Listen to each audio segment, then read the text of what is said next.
Welcome into the Alan Harris Show. Glad you're joining us for this great ball game tonight. Great week last week, Coach. Man, got the win over Pflugerville here at the house. It was nice to win at home in front of a home crowd, and a pretty good crowd, in fact. We win 39-34.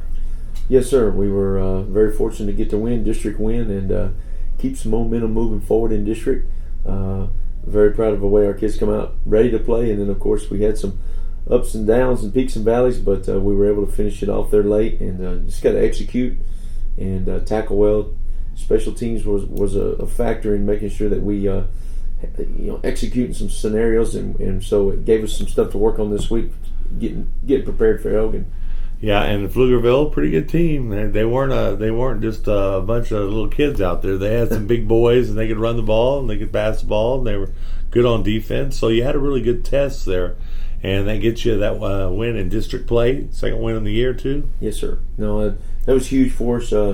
Any district win is huge. To me, it's hard to win a Texas high school football game. So anytime you can win, it's fantastic. But they're very talented. Quarterback throws the ball around well and really tests us throughout the whole game. I just like the way that, the momentum swung several different times, and you just had to keep playing.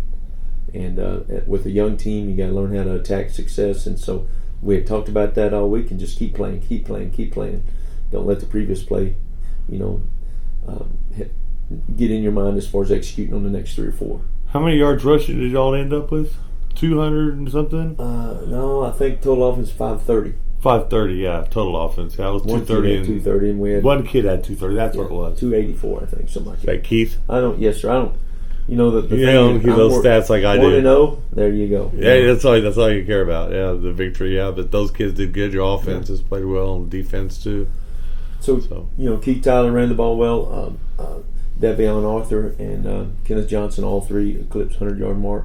Are they all starting to believe now? Have you got that point yet where they're starting to believe? I think they understand their responsibility. They understand the timing. Yeah. They understand when to get vertical and when to stretch it a little bit, and so they are more comfortable. And I hope with practicing hard, it increases your confidence. Yeah. And so put pressure on yourself. Pressure is good to perform. So they did their job. The guys up front did their job, and again, it goes back to Monday, Tuesday, and Wednesday preparation. You got to work hard. Yeah, you just can't slack off during those days. That's for sure. It'll catch up with you when Friday comes back around. Yeah, there's no easy days. Thursday, the walkthrough just a little bit, but you're still running a pretty hard game before. You just don't want to get them hurt, but no contact with everything else. So no easy. The only easy day was yesterday. Yeah, and so it's on to the next, and not worth having if it's easy. So it's going to be hard because we want to try to be successful. Temperatures in the 80s predicted for Friday. Are we going to break out the winter coats or what? I don't know about the coats, but it darn sure feel better. It's been hot this week comparatively with the sun, and anytime a cloud comes over, which is pretty rare. Yeah. That's fun. The mornings have been good.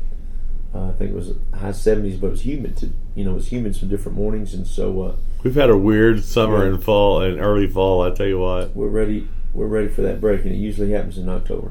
Yeah, and talking about breaks, you've got a break coming up next week where the kids are going to be out all week next week. Is that correct? Or the week after next? No, it's next week. Thanks for the distraction. So not in school Friday, game day. That's always, a circus. Getting kids up there, getting them home, getting them back. Yeah. Following week, no school, but the expectation is practice. It's not spring break, and it's not a break for everybody. So if you're committed to the team, you'll be here.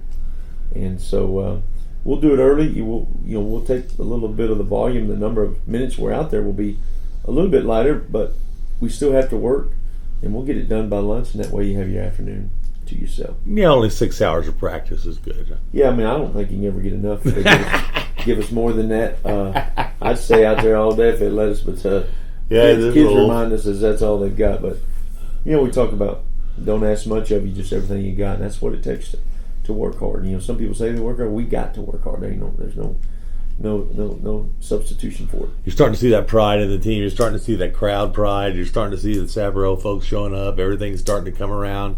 Starting to get on that corner. You're driving up on the corner. Now you're going to start to navigate your way around that corner. And once you get to the other side, you get to go, Alan. Yes, sir. We're working on that. It was a great crowd. The cheerleaders and band and all the people that are involved. it was a home field advantage for sure. Yeah, that's great to have. And then Elgin's a tough team. You need a victory against them if you want to stay in that spot for a playoff. Yes, sir. And there's no easy road win. We haven't had a road win in our history, and so we're going.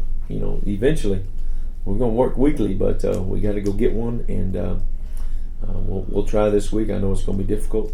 Our kids know it's going to be difficult, but I don't get hung up on the opponent. We got to get hung up on ourselves and what we can do better.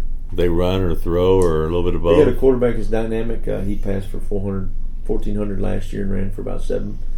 He had 16 throwing, 7 rushing, so he's had over 20. The quarterback makes them go, and then they just got some hard-nosed kids that get after you on defense, and so I expect a great ball game. Yeah, I've asked some other coaches about that, and it seems like these days that you're a two-headed monster at quarterback. You've got to be able to run the ball. It's not just a stop back and drop back and throw kind of offense anymore. It's a run-pass option. Yeah, no, that adds the extra dimension if you can throw it. The main thing you got to do once they get you spread out is making sure you keep your leverage and contain the quarterback, especially on different keeps and different stretch plays and different things that people do nowadays. Put your best athlete back there and let him go to work. I was glad I was not doing play-by-play the other night because I lost the ball like 4 or 5 times when you were running that tee. I mean, I don't know who's got the ball until I was looking at this kid running around the outside on the left, and the next thing I know, there's a kid busting up the right off tackle and headed down the road for about 20 to 25 yards, and I'm watching this other guy. How did he get the ball? I appreciate that's what our kids should do. They got to flinch on their fakes and they got to accelerate after the fake, and I get aggravated sometimes in practice when we don't do that, but if they understand that all of us carry out our fakes, and it helps us be deceptional on where the ball is. Oh yeah, that's what runs that offense, and once you get that down, boy, it's hard to beat. Yes, definitely. So Elgin up for you. What's that locker room sound like? Yeah, so it better be focused in. It better be have your mind on what needs to take place, and we can't have any distractions. Be strapped up and ready to really. It's just desire to go work. We talk about if you outwork people, you'll give yourself a chance to be successful, and that's it.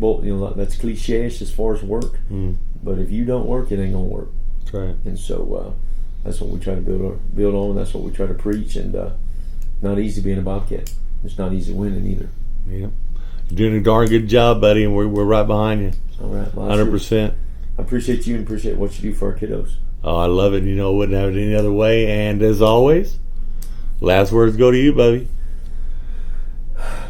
Show up and let's get 3 yards. Let's get 3 yards every play. And on 4th down, we can go quarterback sneak for 1, get some first downs, win the time of possession, keep our defense off the field. The best defense is the one that don't have to be out there, and take care of the football, win the turnover margin, and make it a great night to be a Bobcat. You are watching I-14 Sports Network.